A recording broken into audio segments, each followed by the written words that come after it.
Ons lees vandag uit Deuteronomium 31 vers 6. Wees sterk en volmoed, wees nie bevrees nie, want dit is die Here jou God wat saam met jou trek. Hy sal jou nie begewe of verlaat nie. En hy het my teen die muur gegooi, dat ek my bewussyn verloor het. En die onmiddellike skade, gewoonlik is daar mos maar onmiddellike skade wat jy sien was maar 'n gebreekte toon en ligamente wat geskeur was, al die ligamente wat geskeur was in my hand. Daar's gevoel en pins en needles wat 'n probleem is en ek het 'n neurochirurg gaan sien. En die neurochirurg het aan my verduidelik dat ek 'n operasie sal moet kry. Ek het vir hom gesê dat ek op ys gegly het en hy het natuurlik my uitgelag daarvoor. My naam is Janie Wille. Ek is gebore en getoe in Bloemfontein. Ek is die mamma van 3 wonderlike dogters. Ek was 'n fasiliteerder van beroep, maar ongelukkig kan ek nie meer die beroep beoefen nie. Ek is 'n mens. Ek hou verskriklik daarvan om mense drukkies te gee. Ek is in 2016 is ek geskei. En ek dink dit is seker die beste besluit wat ek kon geneem het vir myself en vir my kinders, met die genade van God. Ons sou byvoorbeeld, as ons hoor hy's op pad, dan sal ons maak asof ons slaap, sodat hy net nie met ons moet peter nie. Maar hy sou nog steeds 'n manier vind om te peter. My dogters tot vandag toe het 'n vreeslike probleem as hulle, soos Anton se man en die ander 2 se verloofdes vir hulle blomme bring. Want blomme is 'n aanduiding dat hulle iewers iets verkeerd gedoen het. Ek dink ek het my eie demons geveg, ek het my eie plek in die lewe probeer vind. En so het hierdie gevegte maar aangegaan. Dit was maar 'n bekleierery, dit was maar 'n geslaanery, dit was maar 'n wapengegooiery en 'n wapengeskietery en dis meer. En hy het my teen die muur gegooi, dat ek my bewussyn verloor het.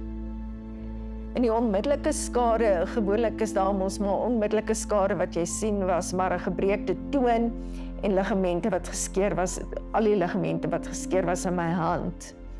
Daar's gevoel en pins en needles wat 'n probleem is en ek het 'n neurochirurg gaan sien. En die neurochirurg het aan my verduidelik dat ek 'n operasie sal moet kry. Ek het vir hom gesê dat ek op ys gegly het en hy het natuurlik my uitgelag daarvoor, want dit is nie 'n ysgeval gewees nie. Hy het die operasie gedoen, fantastiese resultate, 6 weke van die werk af, geen beweging verloor in my nek nie, alles het perfek uitgewerk. Ongelukkig as jy 1 keer aan jou nek opereer, dan is dit ongelukkig so. So in 2015, toe is dit die volgende operasie wat ek toe moes ondergaan. En dit was alleenlik my tyd met God, alleenlik my tyd waar ek met God kon sit, waar God my kon vashou, waar God my kon troos, waar God my kon veilig hou, waar ek vrede kon vind. So ek kan nie na die fisiese kyk sonder om na die emosionele kant ook te kyk nie. Verseker nie. So in 2020 moes ek toe nou weer die opvolgoperasie doen.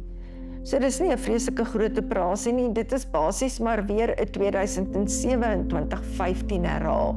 So ek het ingegaan en dit is nie lank na die operasie nie, het ek verskriklike pyn in my arms. Dit voel asof hulle vleis uitskeer uit my arms uit.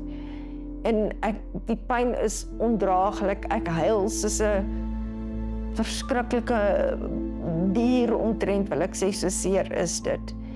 En die 2 dokters kom by my en hulle sê vir my, hulle kan nie nou op my opereer nie, dit was op 'n Sondag. Daar is nie personeel beskikbaar nie, ek beter stil lê die hele nag, andersins as ek beweeg, is ek verlam vir die res van my lewe. So lê ek die hele nag en wag, die volgende dag toe ek in teater toe, alleenlik om te vind toe ek daar uitkom, is ek verlam. Die situasie is van so 'n aard dat my hande en my krag in my arms is so swak dat ek kan nie 'n tandepasta bysie oopmaak nie, ek kan hom nie druk nie. Ek moet my tande gebruik sodat ek net my tande kan borsel. Maar die pyn is ondraaglik.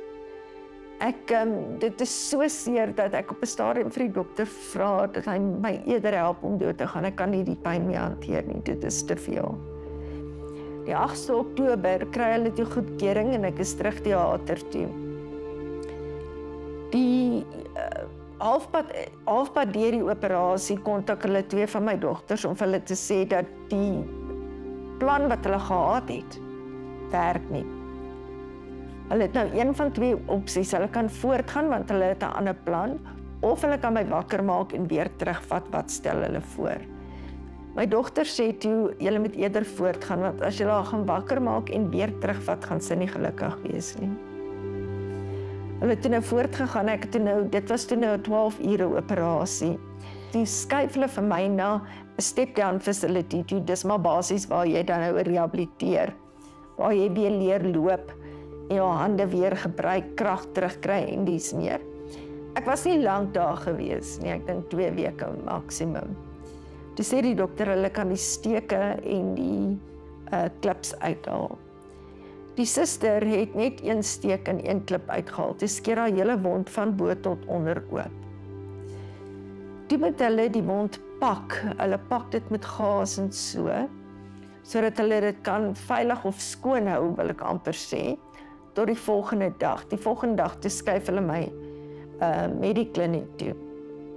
En daar het ek gewag tot 4:30 die volgende middag, wat hulle my toe nou weer teater toe stuur, wat ek toe nou vir 5 ure weer in teater is. Wat hulle die wond toe werk van binnekant af na buitentoe. Die slegte ding is toe nou is dat ek baie slegte infeksie optel. Soveel so dat hulle nie die infeksie afkry nie. Die medikasie wat hulle toe nou vir my moet gee, maak my so siek, dat ek skaars my kop van die bed kan oplig. Ek is so ongelooflik siek. Ek het mense om my gesien, want ek was baie in ICU, ek het baie mense om my gesien sterf van COVID. Al daardie traumatiese ervarings, maar ek weet in daai hele tyd, kon ek die Here se teenwoordigheid ten alle tye voel. Daarom het ek nooit moed verloor nie. Ek het geweet die Here gaan my daar uittel. Ek gaan my daar uithaal. My hele lewe deur weet ek dat die Here my deur 'n leerskool gesit het. So ek het 'n vak gehad wat my geleer het om 'n sekere ding te kon handhaaf. Die Here het my nooit net gelaat en laat ek met self sukkel nie. En vir dit is ek ongelooflik dankbaar. Het my sterk gemaak, het my die les geleer, het my die eksamen laat skryf en ek kon die werk doen wat ek moes doen. So ek is baie dankbaar daarvoor, verseker. Stuur jou getuienis na getuig@lig.co.za.